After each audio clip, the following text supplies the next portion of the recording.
A Xunta vai construir 25 vivendas de promoción pública en Sanxenxo. O Concello vai ceder ao Goberno galego unha parcela de máis de 2.000 metros cadrados nunha zona de Noalla onde se está a levar a cabo un desenvolvemento urbanístico. Hoxe a conselleira de Vivenda confirmou a viabilidade urbanística do terreo. Que tal, saúdos? O obxectivo é licitar a construción desas vivendas públicas ao longo de 2026. Vémolo de contado xusto despois dos titulares. O Goberno de Boiro levará este xoves a pleno a súa proposta de orzamentos cun importe de 21 millóns de euros. No capítulo de investimentos destaca a reforma da Casa da Cultura, mentres que no de gastos a principal suba refírese ao persoal tras a aprobación da RPT. As demandas das policías nacional e local volverán a estar presentes no vindeiro pleno de Pontevedra. Vai ser a través dunha moción do Partido Popular. Desta volta, a formación céntrase en dar pulo ás dúas vellas reclamacións dos dous corpos, a renovación das comisarías para contar con instalacións dignas e modernas. Nova edición do Obradoiro de Soldadura da Mancomunidade do Salnés. 10 alumnos participaron nesta acción formativa do Programa Integrado de Emprego do organismo comarcal. Trátase da quinta edición deste curso, do que salienta que o 33% das persoas son mulleres. E arrancan os almorzos saudables en Sanxenxo.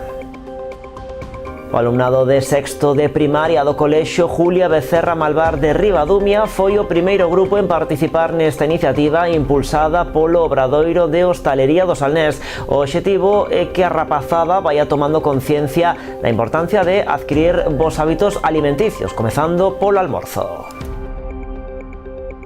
E Boiro acollerá a 15ª edición do Festival Audiovisual Ollo Boi durante a primeira semana de xuño. Trátase dunha proposta cultural para fomentar a creatividade entre os mozos, na que participan centros educativos de toda Galicia. Vémolo todo de contado aquí en Canal Rías Baixas, nas novas do día.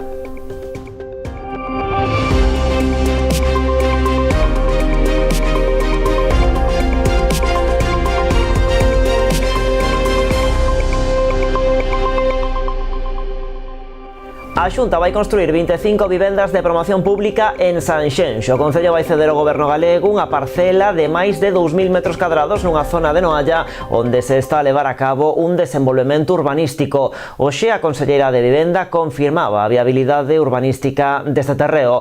O obxectivo é licitar a construción das vivendas ao longo de 2026.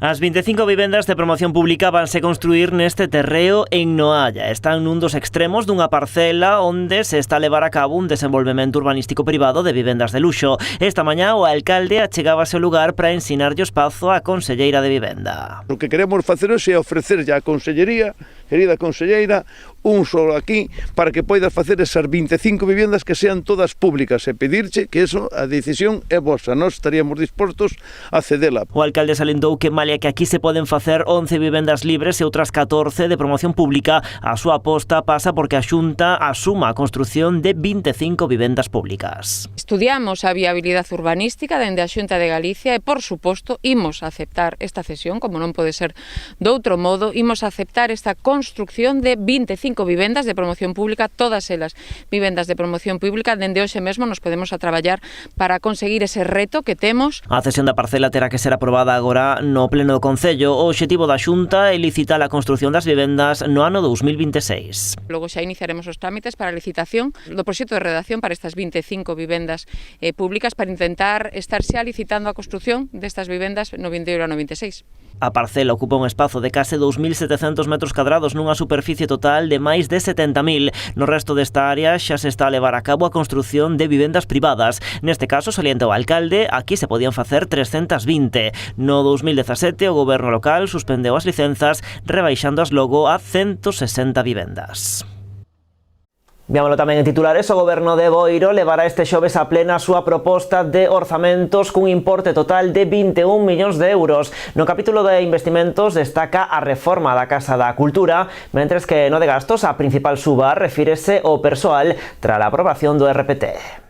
O orzamento de Boiro para este ano supera os 21 millóns de euros, o que supón un incremento do 22% con respecto ao anterior exercicio, debido principalmente á póliza de crédito para financiar a achega municipal da reforma da Casa da Cultura. Aínda que este é o principal investimento, destacan outras actuacións, como as melloras en vías de camiños, saneamentos e a instalación de placas fotovoltaicas en edificios públicos. Para falar das inversións, a máis importante, comenteina antes, era a rehabilitación integral que vamos a facer da Casa da Cultura de Boiro, un edificio que ten máis de 40 anos, que necesita xa de un arranxo por parte do Concello, un edificio que foi singular avanzado na súa época e queremos que agora volva a ser e volva a poñer a Boiro unha vez máis ao fronte non só da comarca, sino de toda a provincia no eido cultural. Pero non é só a Casa de Cultura, evidentemente. Nesta anualidade contamos con máis de 450.000 euros para arranxo de viais municipais, melloras no saneamento e no abastecemento contabilizadas en 200.000 euros, mellora no resto de edificacións públicas, porque hai máis centros culturales que hai que atender tamén instalacións deportivas, hai que atender os colexios, as instalacións educativas e, bueno, para iso dedicamos máis de 350.000 euros. E é de salientar tamén unha partida que levamos este ano que é un pouco novedosa, que é dedicar máis de 280.000 euros á instalación de placas fotovoltaicas. No que respecta ao gasto, destaca o incremento do canon de Sogama, aínda que a maior suba atopámola no capítulo de persoal tras a recente aprobación da RPT, que suporá un incremento salarial d'1 millón de euros.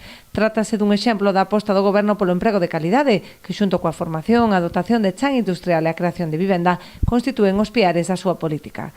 Este goberno estamos traballando sobre 3 eixos, non? Un deles é a formación e o emprego, non? Outro dos eixos é o solo industrial, a creación de solo industrial, e outro, terceiro eixo, é a vivenda, non? Por un lado, formación e emprego, por outro lado, creación de solo industrial para o asentamento de novas empresas, e por outro lado, a vivenda tan necesaria, non? Queremos incidir no crecemento deste pobo dadas estas estrategias que estamos a seguir e que seamos un referente non só na nosa comarca, sino tamén na provincia da Coruña.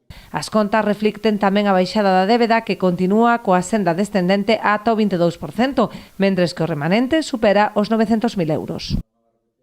As demandas das policías nacional e local volverán a estar presentes no vindeiro pleno de Pontevedra. Vai ser a través dunha moción do Partido Popular. Desta volta, a formación céntrase en dar pulo a dúas bellas reclamacións dos dous corpos: a renovación das comisarías para contar con instalacións dignas e modernas.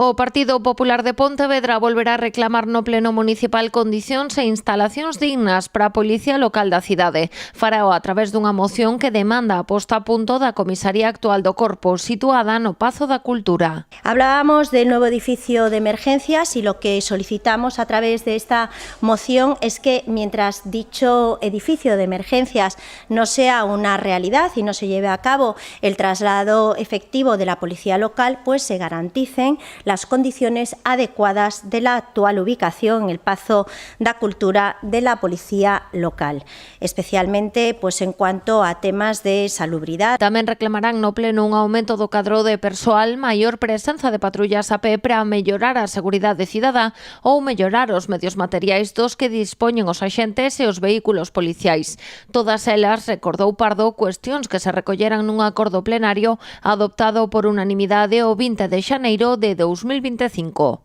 Incumplir los acuerdos y hacer caso omiso significa que estamos ante un gobierno en minoría que no respeta en absoluto ni la democracia ni la participación política ni por lo tanto a sus vecinos, porque es un acuerdo adoptado por la mayoría del pueblo que representamos, ya no la mayoría, la unanimidad que representamos y damos voz a los ciudadanos de Pontevedra. A preocupación dos populares pola Policía Local esténdese tamén á nacional. Denuncian que o goberno estatal abandonou o proxecto da nova comisaría para este corpo. Recordemos que en outubro de 2024 se falara da posibilidade de trasladar as instalacións á antiga Casa do Mar de Mollabao. La Comisaría Provincial de Pontevedra no requiere de intervención inmediata para la correcta prestación de servicios, encontrándose en pleno funcionamiento.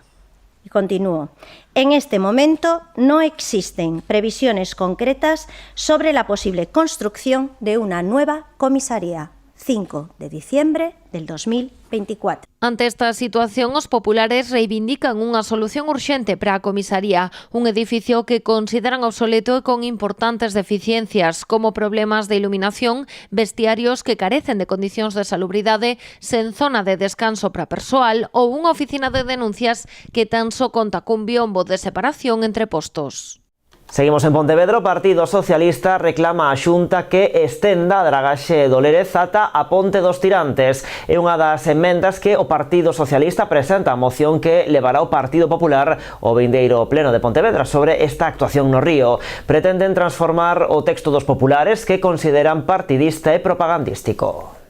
A dragaxe do Lérez entrará parte do debate do vindeiro pleno municipal de Pontevedra. A cuestión será protagonista dunha moción do Partido Popular a que os socialistas presentarán varias emendas para converter o texto nunha proposta realmente útil. Bueno, o que está buscando é unha nova excusa para non facer o que ten que facer, que é dragar o río Lérez. Transformar o que é un texto absolutamente partidista, propagandística e de autobombo do Partido Popular e da Xunta de Galicia nunha moción que de verdade reflicta o que é necesario para os veciños e veciñas de Pontevedra. Entre os cambios presentados polo Partido Socialista está unha nova demanda á Xunta, que a dragaxe do Lérez se amplíe ata a Ponte dos Tirantes. Cando baixa a marea, queda un pequeno rego de auga no medio, pero a acumulación de lodos é cada día maior, e isto, bueno, pois aparte de que desde o punto de vista ambiental o río non está nas súas condicións óptimas, nin nas súas o leito do río nin nas súas condicións orixinais, tamén dificulta a práctica deportiva. Tamén reclaman tanto a Xunta como ao Goberno Central unha análise profunda dos lodos que se retiren do Lérez.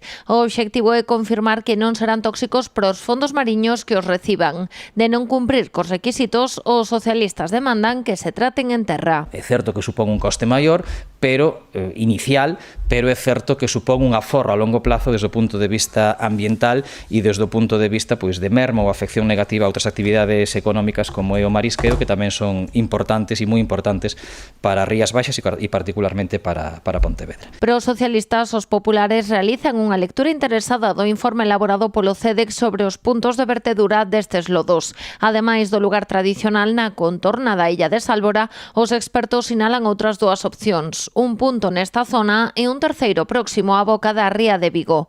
O CEDEX establece tamén 4 criterios para seleccionar cal será o destino final destes áridos, polo que dende o PSOE defenden que a escolla se realice únicamente despois de contar con todos os informes técnicos necesarios. O que nos negamos é o que di o Partido Popular, que só haxe unha alternativa que a de Sálvora, que a nos a priori nos parece a máis inadecuada de todas, por esa proximidade á Ría de Arousa e por esa afección ao marisqueo e ao Parque Nacional das Illas Atlánticas. Dubido que cando se analicen os efectos ambientais sexan equiparables os de Sálvora e os dos dous novos puntos de vertido, tendo en conta que efectivamente o depósito neses dous novos puntos de vertido significaría empezar a alterar un fondo mariño en dúas zonas que neste momento está inalterado, non? Outra das modificacións que o PSOE quere incluir no texto dos populares pasa por reclamar a Portos de Galicia unha dragaxe puntual na contorna do Porto Deportivo que permita recuperar o calado preciso nos pantaláns inutilizados, tal e como reclama o Club Naval de Pontevedra.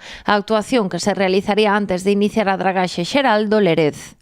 E o BNG levou ao Senado unha iniciativa sobre os vertidos de dragados na ría de Arousa. Na súa intervención, a senadora Carme da Silva instou á Cámara Alta a rexeitar a autorización para depositar sedimentos e lodos a escasas millas da illa de Sálvora. Lembrou que esta zona xa foi un punto de vertido clausurado en 2019 tras o acordo unánime acadado polo Parlamento de Galicia. Dende o Goberno sinalaron que quizáis non sexa a zona máis axeitada para os vertidos, polo que serán especialmente escrupulosos na análise do informe encargado por Portos do Estado e a Xunta de Galicia para evitar problemas ambientais.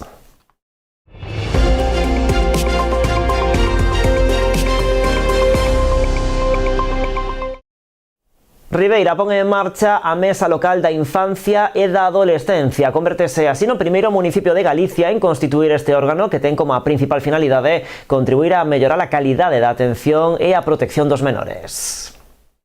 O Concello de Ribeira, a través da área de servizos sociais, vén de poñer en marcha a Mesa Local da Infancia e da Adolescencia, converténdose así no primeiro concello galego en contar con este órgano, que busca establecer accións de carácter interdisciplinario a nivel local, mellorando a calidade da atención e a protección dos menores no municipio. Para iso, botará man de profesionais de distintos ámbitos, como poden ser o social, o sanitario, o educativo ou o xudicial, entre outros, que se reunirán periódicamente para sistematizar o traballo en rede e analizar as necesidades de intervención, poñendo foco na prevención e na sensibilización ante a violencia. Dentro do Concello de Ribeira estamos traballando nos últimos anos en crear estas ferramentas de traballo colectivas nas que os profesionais de diferentes ámbitos poden achegar os seus puntos de vista, coñecer a realidade que temos en Ribeira da infancia e, a partir de aí, empezar a aplicar políticas que permitan mellorar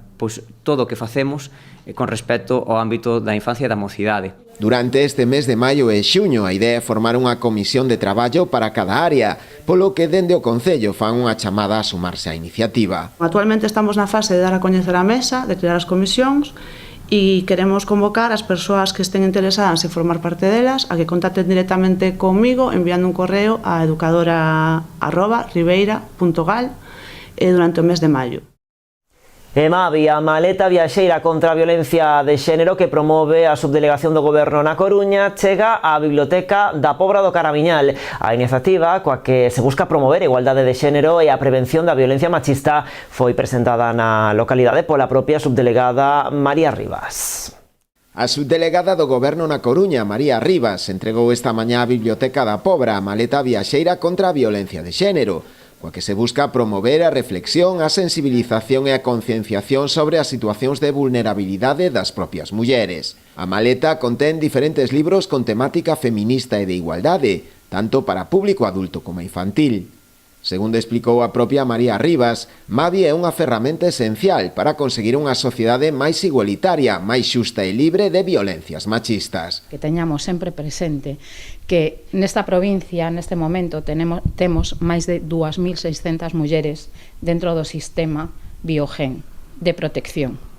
Quere decir que hai 2.600 familias que para facer a súa vida con certa normalidade precisan de algún tipo de protección policial. Creo que son 2.600 razóns para que dende as administracións fagamos todo o posible para, dende diferentes ópticas e perspectivas e dende a nosa capacidade, seguir traballando no ámbito da loita contra a violencia machista. Dende o Concello da Pobra destacaron a importancia da iniciativa, agradecendo á subdelegación do Goberno por ter reparado na localidade para poder acoller esta maleta, coa que se busca poñer fin a unhas desigualdades que desgraciadamente aínda existen na sociedade. Toda a importancia que ten aínda a día de hoxe seguir sensibilizando e loitando contra a violencia de xénero, e todos sabemos que a violencia de xénero ao final é a punta do iceberg e temos que traballar dende a construción de unha sociedade máis feminista, máis igualitaria e terminar dunha vez por todas terminar coa violencia machista. A maleta viaxeira contra a violencia de xénero permanecerá na Biblioteca da Pobra durante os próximos 3 meses para percorrer posteriormente outras localidades da provincia. O Día das Letras Galegas celébrase en Pontevedra coa Festa da Lingua. Todos os detalles despois da publicidade.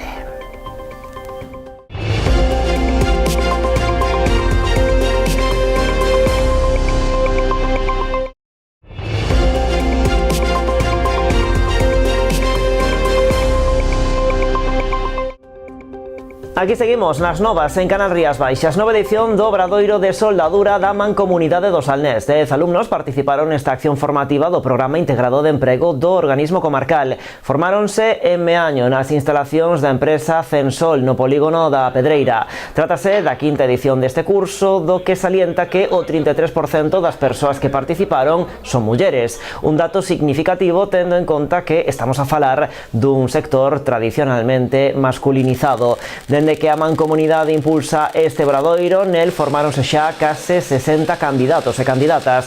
Moitos deles realizaron prácticas no sector e algúns mesmo conseguiron un emprego grazas a este curso. Un curso que se clausuraba esta mañá logo de que o alumnado adquirise habilidades no manexo da soldadura. Para as industrias cada día é máis necesario e cada día hai menos persoas precisamente que dedicadas a este sector. Pero somos capaces precisamente de que unha necesidade tan importante no mundo laboral pois se poidan formar.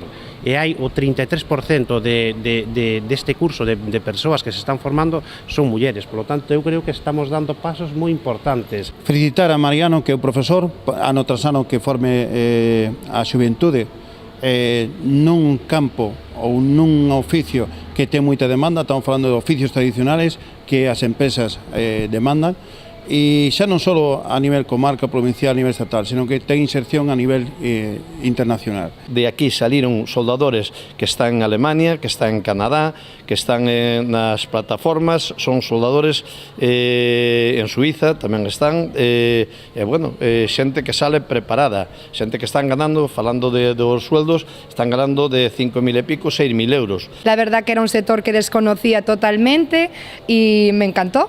La verdad, espero llegar a trabajar de ello porque no se me da mal tampoco y estoy muy contenta. E arrancan os almorzos saudables en Sanxenxo. Alumnado de sexto de primaria do Colexio Julia Becerra Malvar de Ribadumia foi o primeiro grupo en participar nesta iniciativa impulsada polo Obradoiro de Hostalería do Salnés. O obxectivo é que a rapazada vaia tomando conciencia da importancia de adquirir bons hábitos alimenticios, comenzando polo almorzo, que é a comida máis importante do día. Na actividade puideron preparar distintas propostas e tamén degustar diversas elaboracións tan saborosas como boas para a saúde.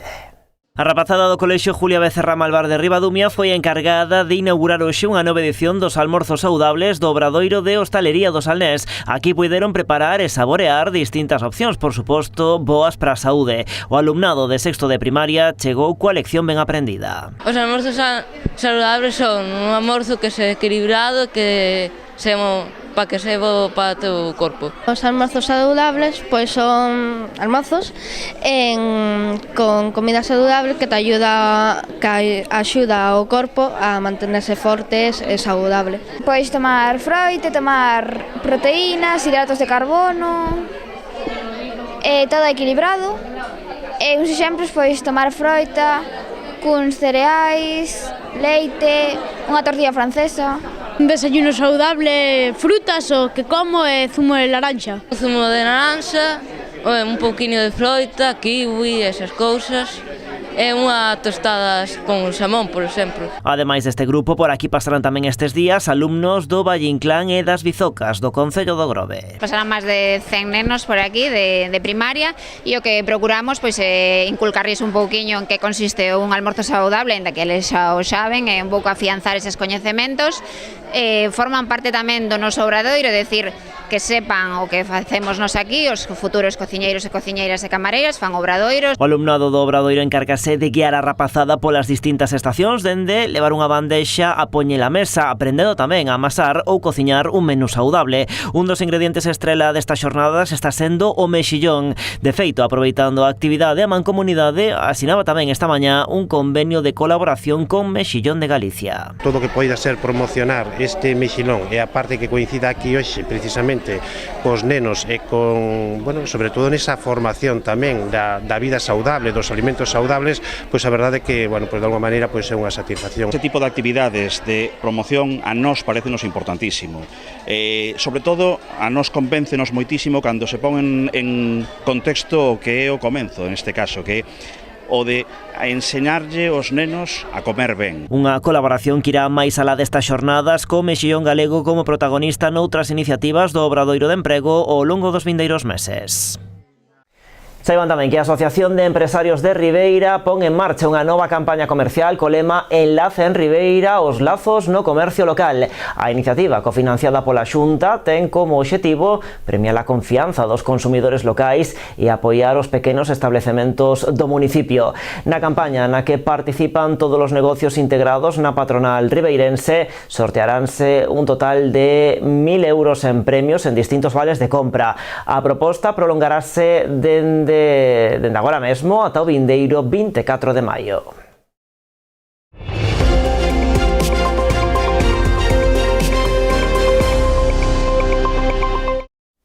Unha nova cita chegará a Pontevedra no mes de xuño. Do 2 ao 6 a cidade será a sede do maior congreso de ecoloxía ibérica. Trátase do terceiro congreso conxunto da Sociedade Ibérica de Ecoloxía e da Asociación Española de Ecoloxía Terrestre. Xa inscritos máis de 800 científicos de 20 países distintos. Que van a falar con todo o relacionado coa ciencia, investigación, en relación co medio natural, co medio terrestre, co medio mariño e sobre todo coa idea de protexer o planeta e que toda a actividade científica sea respetuosa tamén con medio ambiente. El negacionismo campa a sus anchas, entonces impulsar ese tipo de eventos es importante y valorar las instituciones públicas que tenemos. Ahora estamos con la Universidad de Vigo, Universidad de Santiago de Compostela y CSIC, Misión Biológica. La investigación que se hace desde Galicia es puntera a nivel internacional. Hemos conseguido agrupar a más de, vamos a ser 1000 personas aquí. Lo que hacemos es importante. Tamén estarán representadas máis de 100 institucións e centros de investigación de todo o mundo. O epicentro do Congreso será tanto o Pazo da Cultura como o recinto feiral. Acollerán conferencias plenarias, máis de 40 sesións temáticas nas que se presentarán preto de 450 comunicacións e a defensa de máis de 250 pósters científicos. Ademais de abordar a investigación en ecoloxía terrestre, mariña e de augas doces, o Congreso será un espazo para reflexionar sobre o presente e o futuro da ciencia. Debateránse temas como a necesidade dunha ciencia menos centrada na productividade e máis diversa. Fomentarase a inclusión de todas as persoas sen limitacións e promoverase a ciencia aberta, accesible e a nivel global. Tamén se poñerá en valor a ciencia como un oficio creativo e a necesidade de democratizar os procesos científicos e abrirlos á sociedade. De feito, está previsto realizar actividades nas prazas de Pontevedra abertas á veciñanza. Pero antes diso temos aí o 17 de maio, o Día das Letras Galegas, que se celebra en Pontevedra coa Festa da Lingua. A cita organizada pola Asociación A Pedreira e o Concello prepara unha programación variada que se vai desenvolver tanto este venres como este sábado. Aberta a toda a veciñanza, presenta unha proposta para poñer en valor a lingua a través da música, o teatro, os xogos populares e a cultura viva. Porque sempre decimos que as letras hai que celebrarlas todos os días, que as letras son importantes que fagamos un traballo durante todo o mes e durante todo o ano, pero tamén é certo que ese é un día de festa, unha festa laica, unha das festas máis importantes do país, e para nós é, como vos digo, un orgullo poder organizalo dende a base e con unha organización como a Pedreira. É unha festa grande, porque dende o Centro Social A Pedreira estamos todo o ano traballando a prol do galego, da cultura galega en todos os ámbitos. Entón, para nós, o 17 de maio é a celebración grande e a reivindicación da nosa lingua e das nosas letras. A programación vai comezar este venres ás 8 da tarde, vai no facer cunha ruada con saída da Praza da Peregrina. A marcha terá parada no monumento a Castelao da Rúa Alta para realizar unha ofrenda floral. Xa ás 9 da noite, a Praza da Pedreira acollerá 3 concertos a cargo dos grupos Reggae Fatur, Cuarta Xusta e De Tetas Van. Xa o día 17, as actividades comezarán pola mañá, pensadas para o público familiar. Ás 11 será o espectáculo de Peter Pan, seguirálle xogos tradicionais con Miudiño, un pasarrúas con Foula e unha sesión vermú que contará con esta banda e as pandereteiras de Quireza. Durante toda a mañá realizarase de xeito paralelo unha actividade de bookcrossing, de intercambio de libros en diferentes puntos da cidade. Ás 2:30 será o xantar popular e a festa continuará pola tarde coa foliada final co alumnado do Centro Social A Pedreira. Todas estas actividades celebraránse na Rúa Serra 36. No caso de que o tempo non acompañe, trasladaranse ao Mercado de Abastos. Boiro acollerá a 15ª edición do Festival Audiovisual Ollo Boi durante a primeira semana de xuño. Trátase dunha proposta cultural para fomentar a creatividade entre os mozos na que participan centros educativos de toda Galicia. O Festival Olloboi celebra este ano a súa 15ª edición, a máis internacional ata a data, posto que contará coa participación de varias entidades procedentes do País Vasco e de Portugal, xunto con destacados referentes do audiovisual galego. Temos invitados galegos da nosa terra, pero tamén temos persoas internacionais, en concreto dunha asociación de Viana dende Portugal e outro tamén dende o País Vasco, e tamén creo que temos, se non me equivoco, da Fundación, quero dicilo ben, Zaragueta Zulaica. Quería dicilo, tiña que leelo porque quería que se dixera este nombre que é novo e que resone tamén aquí. Simplemente o Concello de Boiro está encantado porque ademais sabemos que cada proxecto que se celebra ou que comeza culturalmente é moi difícil que persista tanto tempo, e este xa son 15 anos, e ademais, bueno, pois co traballo que conleva realizar todo este tipo de eventos, doulle as gracias a todos os membros de Olloboi que levan tantos anos traballando. O Concello de Boiro colabora coa organización nas diferentes actividades que se levarán a cabo durante a primeira semana de xuño, coa proxección de curtas no Centro Social. O acto de clausura terá lugar o día 6 de xuño, coa entrega de premios do festival. E culminaremos os actos o venres 6 de xuño, cun festival que tendrá a primeira hora da mañá a muchachada, é dicir, un encontro de alumnado, veciñas, cineastas. Despois comeremos mentras se editan as pezas de vídeo desa muchachada, e a partir das 6:30 faceremos as proxeccións públicas, non só das pezas que se fan pola mañá, sino tamén de outras que se están realizando agora mesmo en 4 colexios de Boiro, gracias ao patrocinio do Concello e 4 empresas que son Eroski, Deleite, Gealsa e JJ Chicolino. E despois de facer esas proxeccións de curtas, facemos as proxeccións das curtas da mañá, da muchachada, e logo teremos a tradicional entrega de premios, na que colaborará a Escola de Música de Boiro, que será conducida por Federico Pérez e Isabel Hermida. E seguimos en Boiro, pero agora para falar de remo. Cabo de Cruz acolle esta vindeira fin de semana unha dobre cita remeira. Por unha banda, a regata de veteranos, tanto masculina como feminina, e pola outra, o Campeonato Territorial Norte de Traiñeiras. A primeira das probas desenvolverase na xornada do sábado á mañá, coa disputa da bandeira de veteranos, tanto masculina como feminina, na que participarán un total de 9 equipos masculinos e 4 femininos. Comenzarán ás 11:30 as quendas femeninas e ás 12 a masculina. A modalidade a seguir será en liña, utilizando o campo de Traiñeiriñas, cunha lonxitude total de 3.500 no caso da masculina e 1.750 para o caso da femenina. As bandeiras entregaremos ao finalizar a regata. Estímase unha participación de 9 participantes na masculina, que son os integrantes da Liga de Veteranos, e 4 participantes na femenina, así como as invitadas. O sábado pola tarde terán lugar tamén as clasificatorias do Campeonato Territorial Norte de Traiñeiriñas para as categorías cadete, xuvenil e absoluta, na que tomarán parte máis de 300 deportistas que intentarán pasar ás finais do domingo. Estarán os 4 millores clasificados en cada categoría, tanto masculina e femenina, do norte e do sur. E de aquí salirán as mellores embarcacións, as dúas primeiras de cada tanda sairán clasificadas para o Campeonato de España. É unha competición, a pesar de ser moi corta, pois moi bonita, é un barco rápido, moi técnico, pero penso que dentro da federación temos que traballar conxuntamente con outras federacións, digamos a nacional ou as outras autonómicas, en intentar ampliar este calendario. Non se disputaron máis de 2-3 regatas de liguilla, pois temos que intentar a ver se entre todos somos capaces de alcanzar entre as 6 e as 8. Un ano máis estas dúas citas remeiras contarán co patrocinio de Gealsa, unha firma que realiza unha gran aposta polo deporte en xeral e polo remo en particular. Estamos felices de seguir ao seu carón, estamos felices de contribuir a ese desenvolvemento dos máis cativos, dos nenos e nenas que practican este deporte, e tamén desta vertiente social con persoas xa de unha idade máis avanzada, pero xóvenes veteranos e veteranas que descubriron no remo pois unha paixón.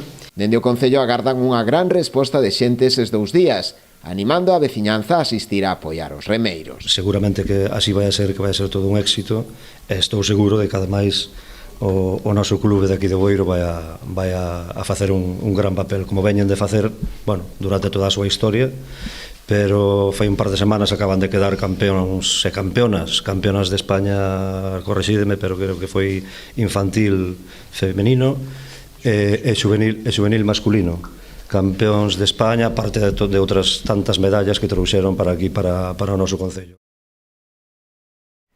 Pois así, con traiñeiras dende Cabo de Cruz, rematamos hoxe o tempo das novas, máis en canalriasbaixas.com e tamén nas nosas redes sociais. De contado o programa Falemos. Como sempre, graciñas por estaren aí.